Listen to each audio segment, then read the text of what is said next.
మేము భారతదేశాన్ని సర్వసత్తాక సామ్యవాద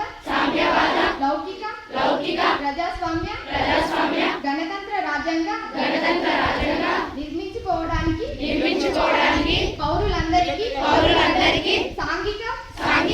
ఆర్థిక రాజకీయ న్యాయాన్ని ఆలోచన భావ ప్రకటన విశ్వాసం ధర్మం ఆరాధనలతో స్వాతంత్రాన్ని అంతస్తుల్లోనూ అవకాశాల్లోనూ సమానత్వాన్ని చేకూర్చుటకు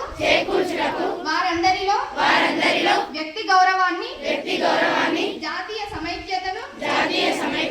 సంరక్షిస్తూ సౌభ్రాతృత్వాన్ని పెంపొందించడానికి 1949 నవంబర్ 26న మన రాజ్యాంగ పరిషత్తులో ఎంపిక చేసుకొని